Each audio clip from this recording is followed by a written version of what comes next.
Welcome to Aparna's Bio classes. Today we will discuss about the first chapter of class 9. Name of the chapter is Cell, the fundamental unit of life.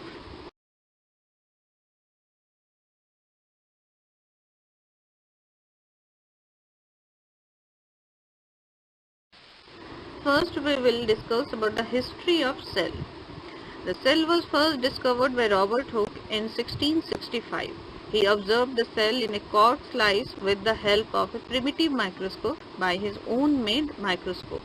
Later on, Anton von Leeuwenhoek in 1674 was the first to observe the free cells like bacteria, protozoa, red blood cells and sperms in his homemade microscope. Further, the center of cell in 1833 by Robert Brown, an English botanist, discovered the nucleus in plant cell.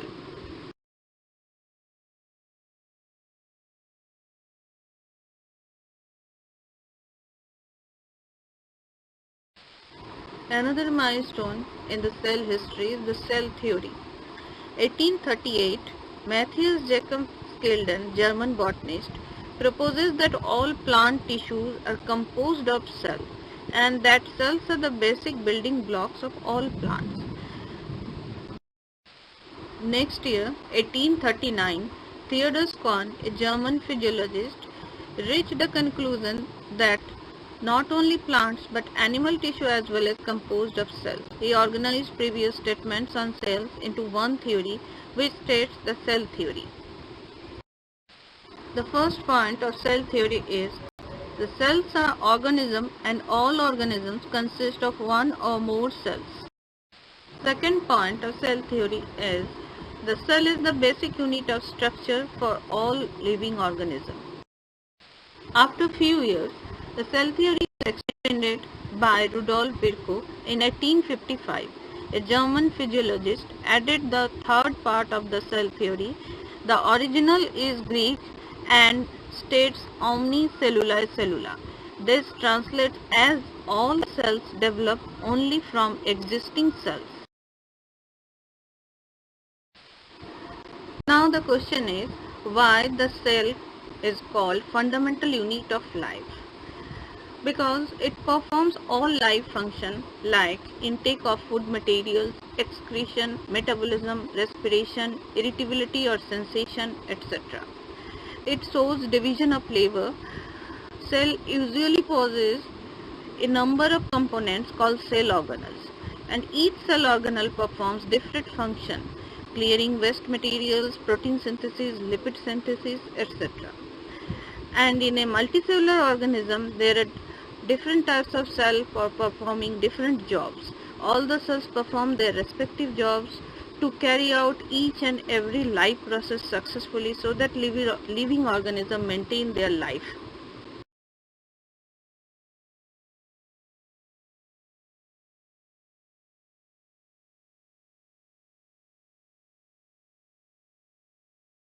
Depending on the number of cells present in an organism, the organisms are of two types, unicellular and the multicellular organism. Unicellular organism means the organism that only have a single cell, and the multicellular organism means organism having more than one cell or many cells. Unicellular organism examples are amoeba, bacteria, paramecium, etc. And the multicellular organism are many like the plants, animals, human beings, etc. Now we will study the difference between unicellular and multicellular organism. What are the differences? The basic differences are the cell number that we have already mentioned, that the single cell unicellular organism having the single cell and multicellular organism having the large number of cells or more than one cell. Function. Unicellular organism, all functions are performed by their single cell. In the multicellular organism, there are division of labor. Different types of cells perform different specific functions. Hence, the reproduction involves the same single cell. It may be binary fission or the multiple fission or the spore formation. In the multicellular organism, the reproduction by the specialized cells, the germ cells that take part in reproduction. Lifespan for the unicellular organism is short and the multicellular organism is longer than the unicellular organism.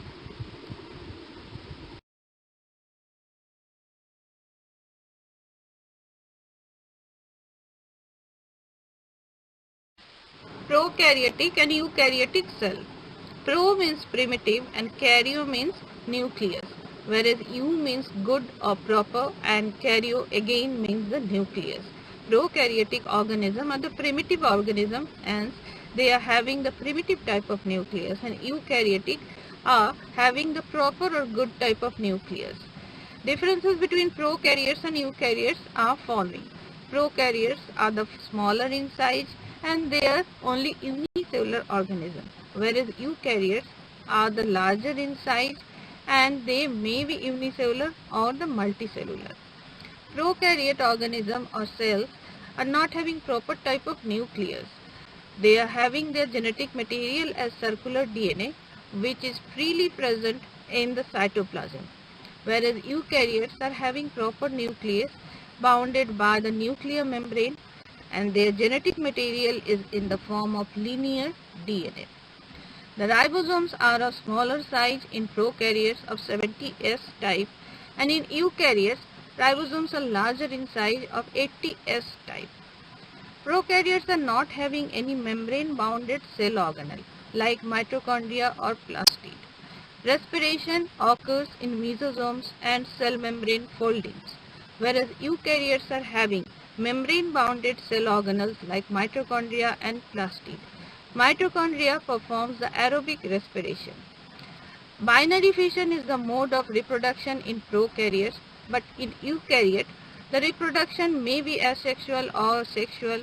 In sexual reproduction, the gamete cell or the reproductive cells are produced by the meiosis or the mitotic division. Again, the prokaryotes follows the asexual reproduction, whereas the eukaryotes follows the sexual and asexual reproduction both. Examples of prokaryotes are the bacteria, whereas the eukaryotes are the plant cell, animal cell, fungi, protozoa, etc. We can see in the figure the structure of the bacteria and the structure of an eukaryotic cell. We can observe there is no nucleus, proper nucleus in the bacteria cell, genetic material present directly in the cytoplasm, whereas in the diagram of eukaryotic cell, we can see the membrane-bounded organelles along with the nuclear membrane-bounded nucleus. That is a proper nucleus present in this type of cell.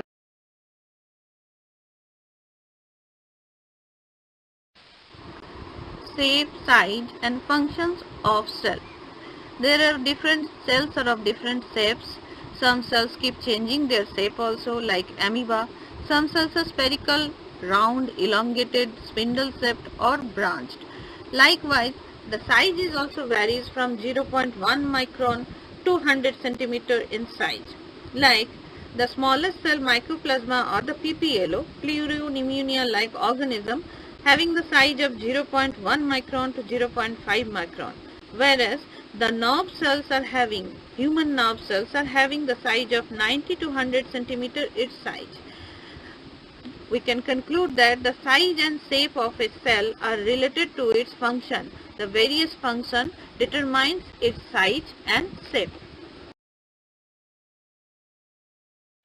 Structural organization of a cell consists of cell membrane and cell wall, nucleus, cytoplasm and protoplasm, and the cell organelles.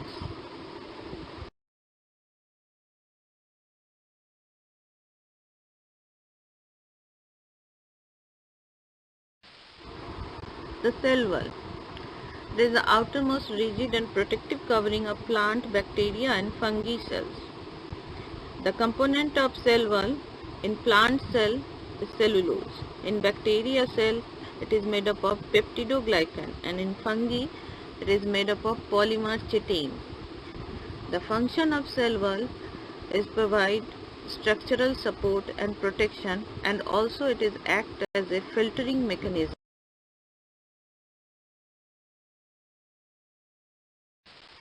The cell membrane or the plasma membrane.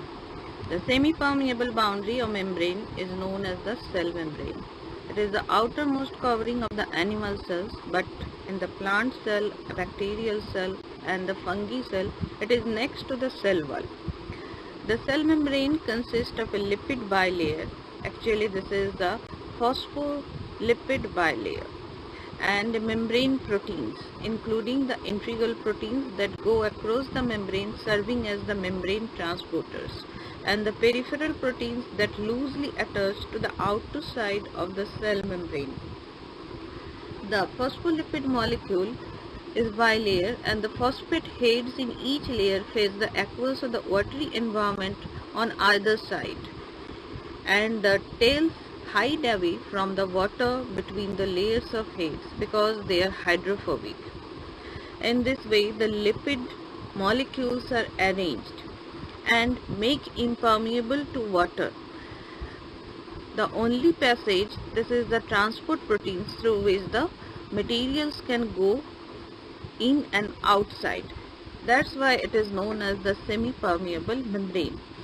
The cell membrane controls the movement of substances in and out of the cell and organelles. By nature, it is semi-fluid. It also helps in variety of cellular processes such as the cell adhesion, ion conductivity, and cell signaling.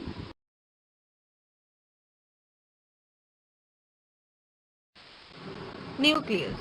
It controls cell metabolism and all activities of the cell. It contains genetic material, the chromatin thread or the chromosome.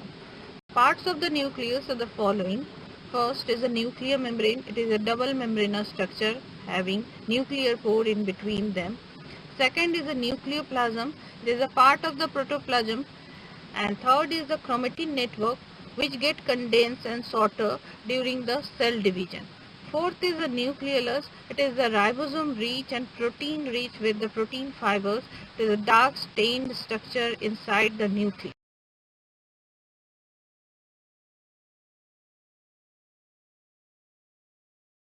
Nucleus. It is generally the most prominent organelle in the cell. It is surrounded by double membranous structure called the nuclear envelope or the nuclear membrane. Within this nuclear membrane, there are several pores are known as the nuclear pores. Through these pores, transportation occurs between the cytoplasm and the nucleoplasm. The membrane separates the contents of the nucleus from the cytoplasm. Within the nucleus, there is a dark stained region known as the nucleolus, which contains the protein fibers, enzymes, and ribosomes. This is known as the center for the biogenesis of the ribosomes. The chromosomes are also enclosed within it. They are also known as the chromatin network. It contains the cell's hereditary information and controls the cell's growth and reproduction. DNA present in these chromosomes and provide the genetic information required for the creation of other cell components and also for the reproduction of life.